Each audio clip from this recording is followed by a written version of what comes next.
الحمدللہ علی احسانہ کہ اللہ کے فضل اور توفیق سے ایک دفعہ پھر اللہ تعالی ہمیں رمضان المبارک کی برکتیں عطا فرما رہا ہے۔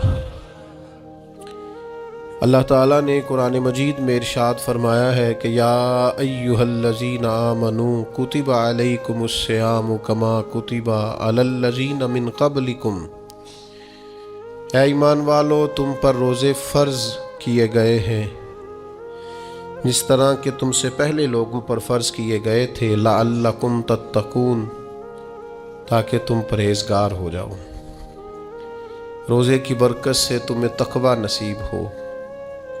صوم کا لغوی معنی رکنے کے ہوتے ہیں، یعنی صبح سے لے کر مغرب تک کھانے پینے سے، عمل زوجیت سے رک جانے کا نام روزہ ہے۔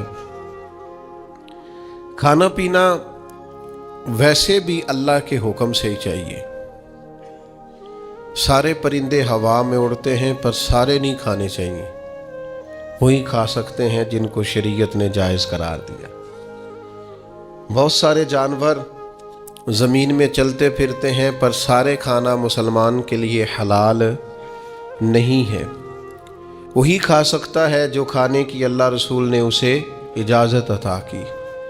مال، پیسہ، دولت ارد گرد بکھرا ہوا ہے لیکن سارا ہمارا نہیں۔ ہم وہی کھا سکتے ہیں جو ہمارے رب نے ہمارے لیے جائز رکھا ہے اور جو ہمارا حق ہے۔ کھانا پینا پہلے بھی مسلمان کا اللہ کی مرضی سے ہی ہے۔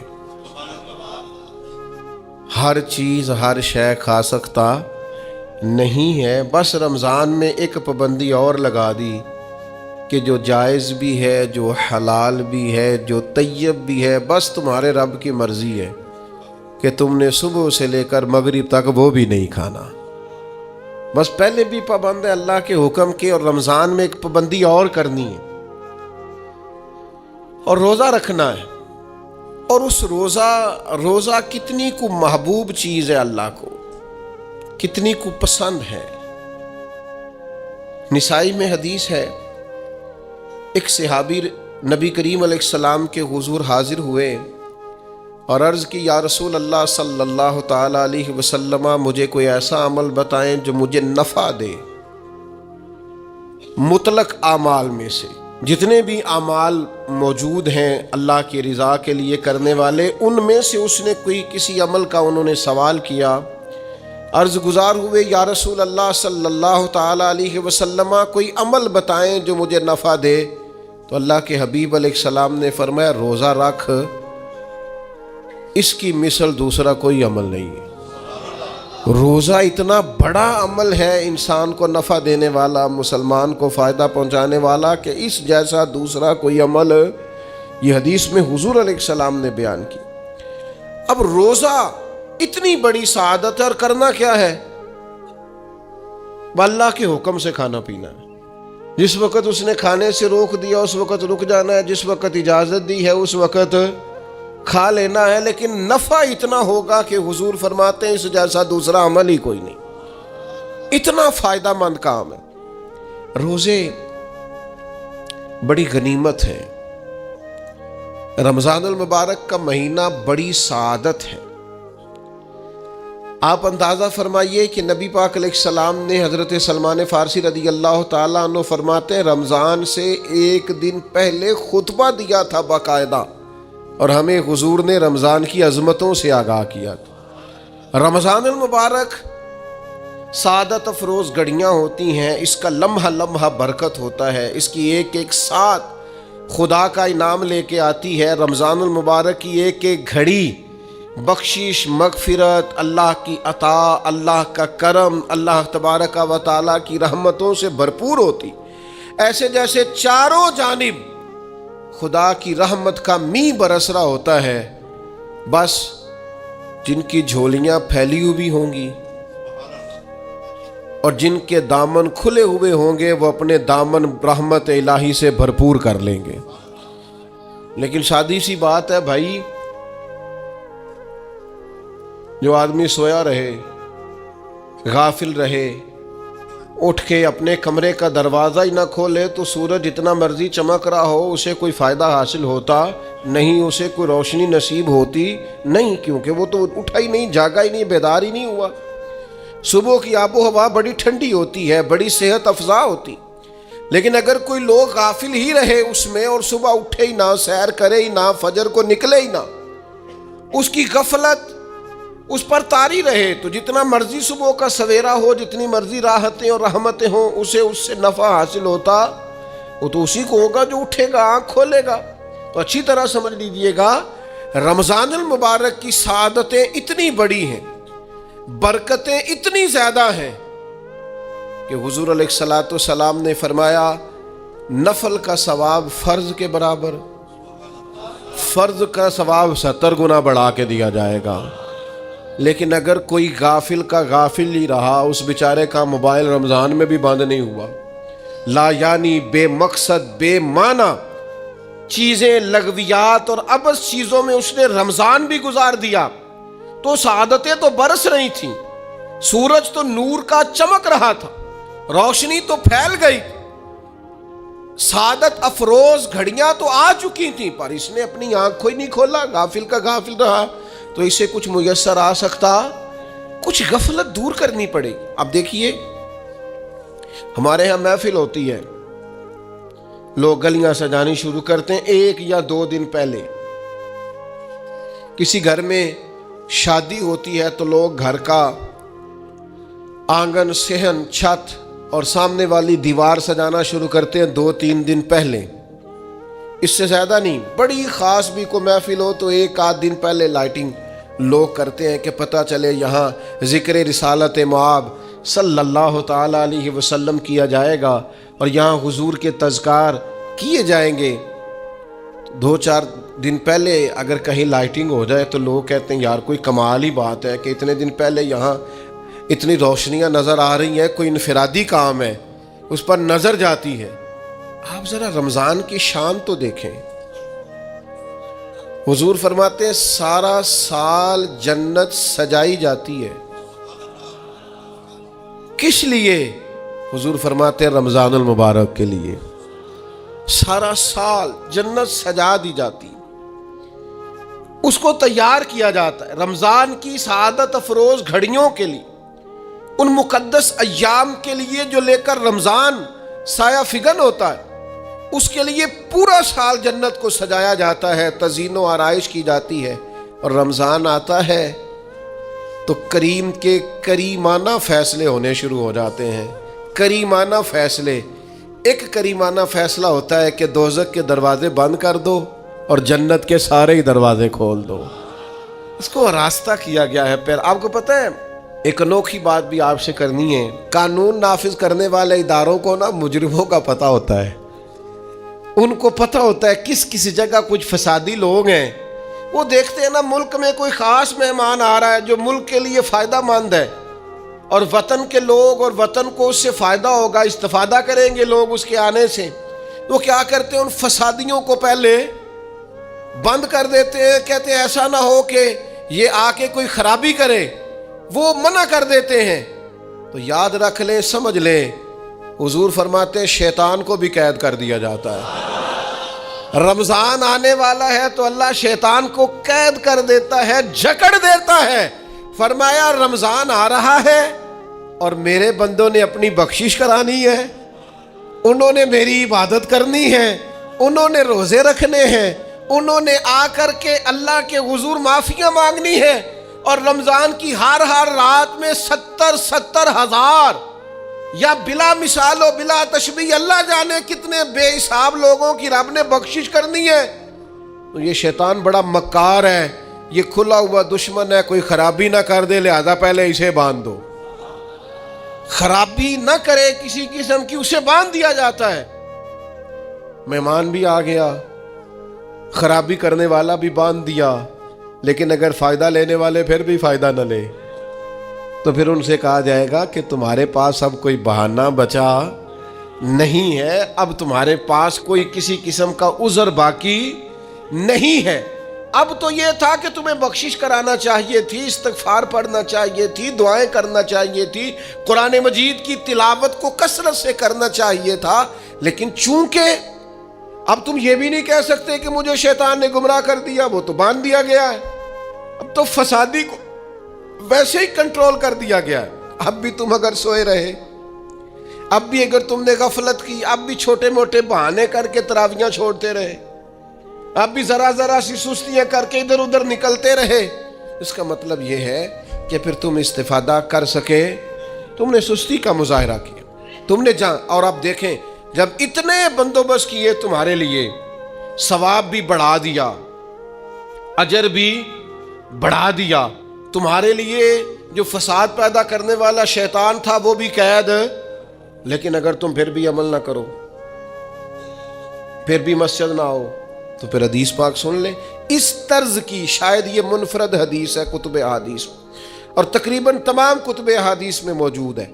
حضور علیہ الصلوۃ والسلام نے نا صحابہ سے فرمایا سارے مسجد میں جمع ہو جاؤ میرے ممبر کے پاس، لوگ جمع ہو گئے، اللہ کے حبیب علیہ السلام نے ایک قدم ممبر کی سیڑھی پہ رکھا، فرمایا آمین، پھر دوسری سیڑھی پہ قدم رکھا تو فرمایا آمین، پھر تیسری پہ قدم رکھا تو فرمایا آمین۔ تو صحابہ کو بڑا تجسس ہوا، انہوں نے بعد میں عرض کی یا رسول اللہ صلی اللہ تعالی علیہ وسلم کرم فرمائے، بندہ نوازی کریں، ہماری رعایت کر دیں، یہ کیا معاملہ تھا؟ تو حضور فرمانے لگے میرے پاس حضرت جبریل امین حاضر ہوئے، یہ رحمت للعالمین نبی کی بات سنا رہا ہوں، حضور کریم ہے، کریم فرماتے ہیں کہ حضرت جبریل آئے اور میں نے ابھی ممبر کی پہلی سیڑھی پر قدم رکھا تھا تو انہوں نے عرض کی یا رسول اللہ صلی اللہ تعالی علیہ وسلم ہلاک ہو جائے وہ شخص جو آپ کا نام سنے اور آپ پر درود و سلام نہ پڑھے۔ تو میں نے کہا آمین۔ پھر حضرت جبریل عرض گزار ہوئے یا رسول اللہ صلی اللہ تعالی علیہ وسلم وہ ہلاک ہو جائے جس نے بڑھاپے میں والدین کو پایا اور ان کی خدمت کر کے بخشش نہ حاصل کر سکا۔ میں نے کہا آمین، اور کریم فرمانے لگے پھر حضرت جبریل نے عرض کی یا رسول اللہ ہلاک ہو جائے وہ شخص جس کو زندگی میں رمضان ملا، جس کو اس ماہ نور و سرور شہر رمضان الذی انزل فیہ القرآن، رمضان کا وہ مہینہ جس میں ہم نے قرآن نازل کیا، جس کو ماہ مبارک، ماہ نور و سرور، ماہ طیب، ماہ مبارک رمضان ملا، پھر وہ اپنی بخشش نہ کرا سکا، وہ ہلاک ہو جائے۔ تو حضور فرماتے میں نے بھی کہا آمین، اللہ تعالی ہم سب کو محفوظ فرمائے۔ میں عرض کر چکا ہوں کہ جب ثواب بھی بڑھا دیا گیا اور جب طاقت بھی بڑھا دی گئی عبادت کی، اور جب برکتیں بھی زیادہ ہو گئیں، نعمتیں بھی زیادہ ہو گئیں، رکاوٹ ڈالنے والا، رخنا ڈالنے والا شیطان بھی قید کر دیا گیا، تو اب بھی کوئی شخص اگر توجہ ہی نہ کرے، رجوع ہی نہ کرے، تو پھر اس کے لیے یہ حکم آیا کہ وہ ہلاک ہو جائے، پھر وہ برباد ہو جائے۔ جب اتنی سعادتیں موجود ہیں، اتنے بندوبست کیے گئے ہیں، جنت کو سجایا گیا ہے، رمضان شریف میں 2-4 کام ضرور کرنے، ایک تو روزہ رکھنا ہے۔ کچھ ہمارے پنجابی بہانے بھی ہیں، پنجابی بہانے، میں جی مزدوری کرنی ہوندی ہے نا، پھر روزہ تو نہیں نہ رکھ ہوندا۔ اللہ نے نہیں سی پتا کہ مزدوری کرنی ہے، تو اللہ نے کیوں فرض کیا روزہ؟ ہلکے سے لوگ بیمار ہوتے ہیں، بالکل معمولی سے، کوئی ایسا عذر نہیں، روزہ چھوڑ دیتے۔ ذرا سی باتیں لے کر لوگ، آپ یقین کریں، اہمیت کو نہیں سمجھتے، اور بعض صرف سست ہیں، غافل ہیں، منہ پھیرے ہوئے۔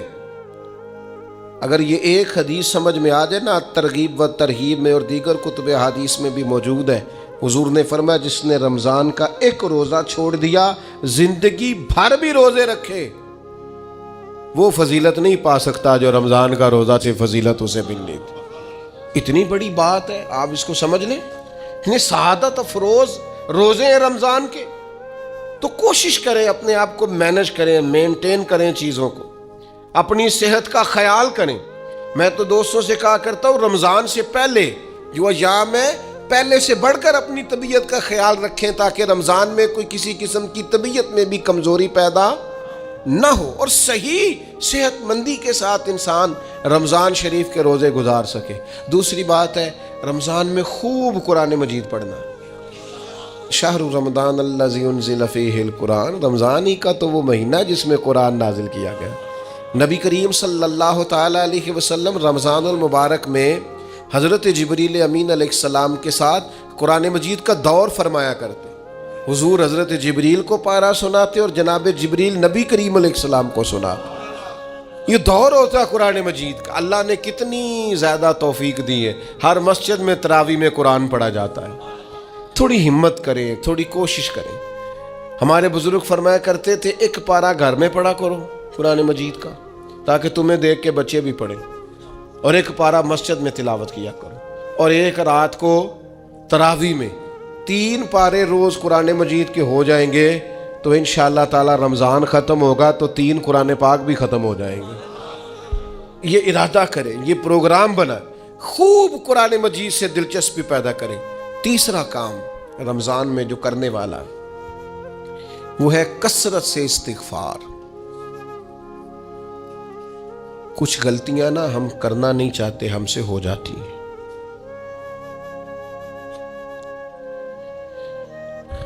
کچھ غلطیاں ایسی ہیں جو ہم بڑی بڑی کر چکے ہیں لیکن ہمیں یاد ہی نہیں، بھول گئے۔ کچھ خطائیں ہم سے ایسی سرزد ہوتی ہیں جو لاشعوری میں ہو جاتی، ہمیں سمجھ ہی نہیں ہوتی کہ یہ خطا ہے اور اتنی بڑی ہے۔ کسی شخص کو بعض اوقات کوئی ایسی بات کہہ دیتے ہیں کہ ہماری نظر میں وہ بات معمولی ہوتی ہے، پر وہ بیچارہ ساری رات سو نہیں سکتا۔ رمضان کا مہینہ ہے اپنے رب سے معافی مانگنے کا مہینہ، اس سے توفیق مانگنے کا مہینہ، اس کے حضور حاضر ہونے کا مہینہ۔ میں آپ کی خدمت میں عرض کروں، حضرت عائشہ صدیقہ فرماتی ہیں نبی پاک نے فرمایا صلی اللہ تعالی علیہ وسلم، جس سے اللہ نے قیامت والے دن حساب پوچھ لیا نا، اس کے لیے مشکل ہو جائے گا۔ حساب بھئی یسیرہ یہ ہے کہ وہ مہربانی فرمائے اور فیصلہ جب کرے تو کرے ہی درگزر والا، فرمائے جا تجھے معاف کیا۔ رمضان کا خاص مہینہ ہے، سحری میں بھی دعا قبول ہوتی ہے، افطار میں بھی دعا قبول ہوتی ہے، صبح سے لے کے افطاری تک بندہ ہر وقت عبادت میں ہوتا ہے۔ تراویح کے بعد بھی دعائیں مانگے تو وقت قبولیت کا ہے۔ میرے بھائیوں، رمضان کی راتیں بھی قبولیت کی، آخری طاق راتوں کی شان قبولیت کی، لیلۃ القدر قبولیت کی۔ اس دفعہ جھک نہ جائیں اس کی بارگاہ میں سجدے میں، رو رو کے معافی مانگ نہ لیں اس سے۔ ہم برے نہیں ہیں، چاہتے نہیں ہیں، پر ہمارے وجود سے کچھ غلطیاں ہو جاتی ہیں، ہمارے سینوں میں کچھ پچھتاوے ہیں، کچھ من میں باتیں ہیں۔ اس دفعہ اس کے حضور عرض نہ کریں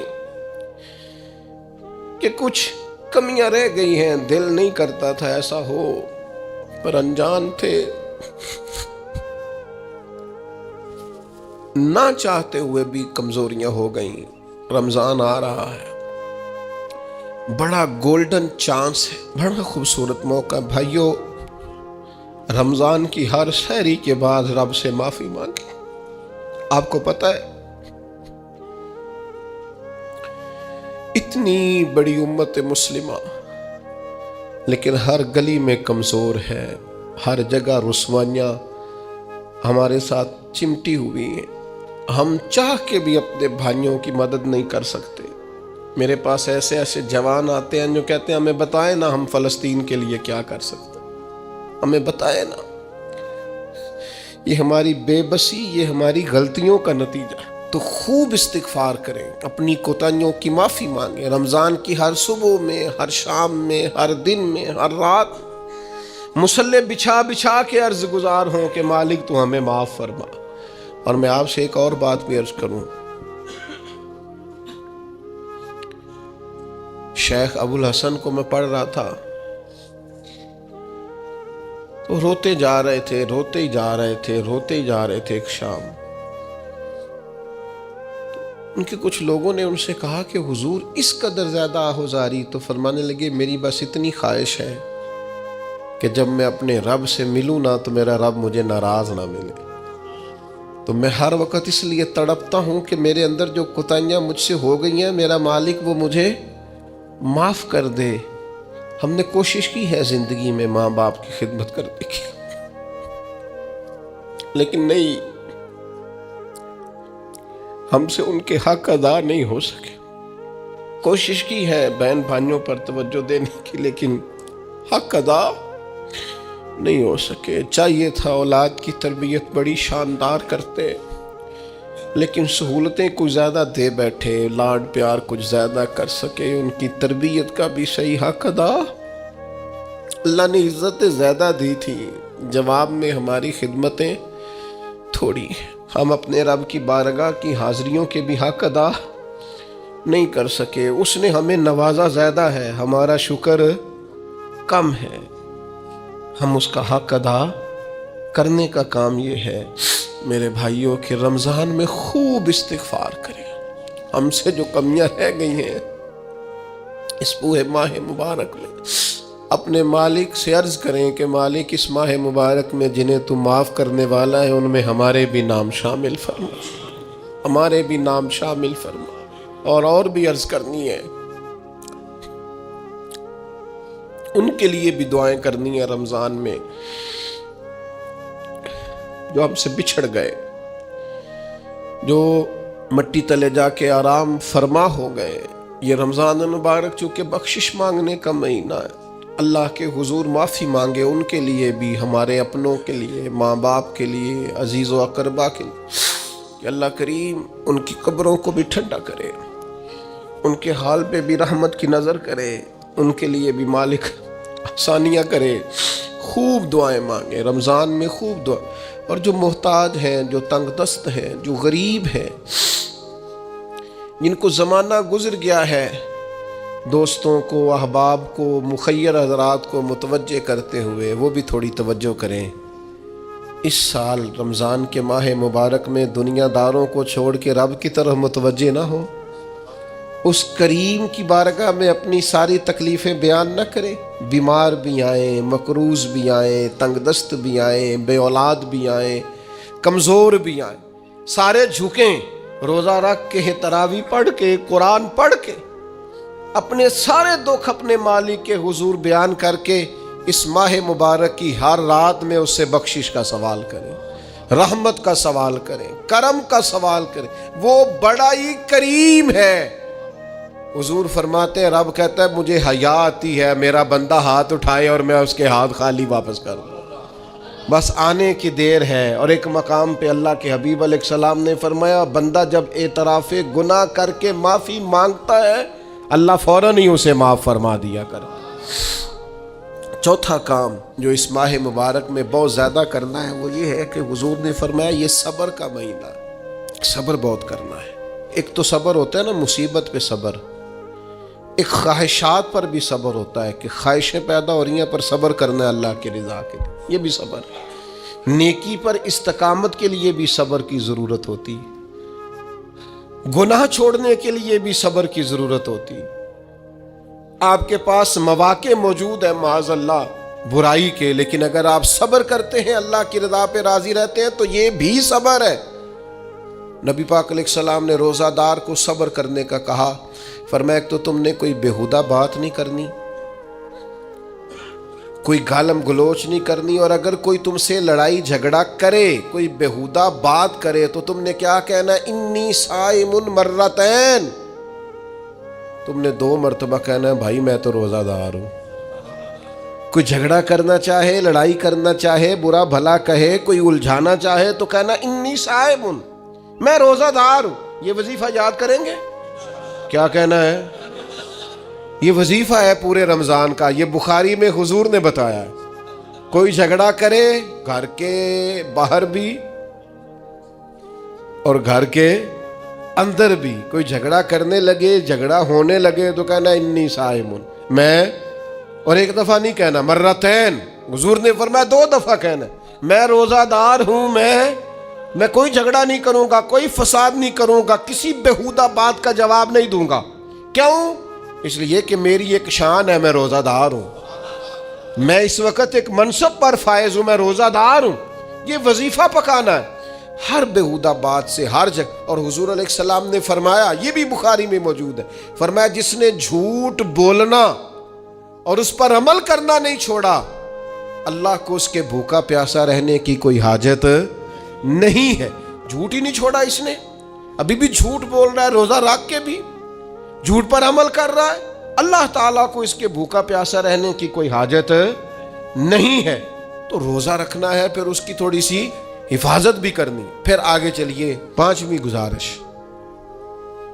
نبی پاک نے فرمایا رمضان غم خاری کا مہینہ۔ آپ کو پتہ ہے جو بندہ روزہ نہ رکھ سکے کسی خاص مجبوری کی وجہ سے، بیماری کی وجہ سے، کسی عذر کی وجہ سے، تو قرآن مجید نے کیا کہا؟ وہ ایک مسکین کو کھانا کھلائے۔ روزے کا فدیہ یہ ہے کہ پھر وہ کیا کرے، روزہ نہیں رکھ سکتا تو مسکین کی خدمت کرے۔ شرعی حکم یہ ہے کہ کسی نے اگر روزہ توڑ دیا رمضان کا تو 60 روزے رکھے کفارے میں، 60 نہیں رکھ سکتا تو پھر 60 مسکینوں کو کھانا کھلائے۔ تو بار بار روزے میں مسکین کا ذکر آ رہا ہے۔ نبی کریم صلی اللہ تعالی علیہ وسلم نے ارشاد فرمایا، جس شخص نے کسی روزہ دار کو افطاری کرائی تو اللہ تبارک و تعالی افطاری کرانے والے کی بخشش بھی فرما دے گا، اور فرمایا جتنا اجر روزہ رکھنے والے کو ملے گا اتنا ہی اجر اللہ افطار کرانے والے کو بھی عطا فرمائے گا۔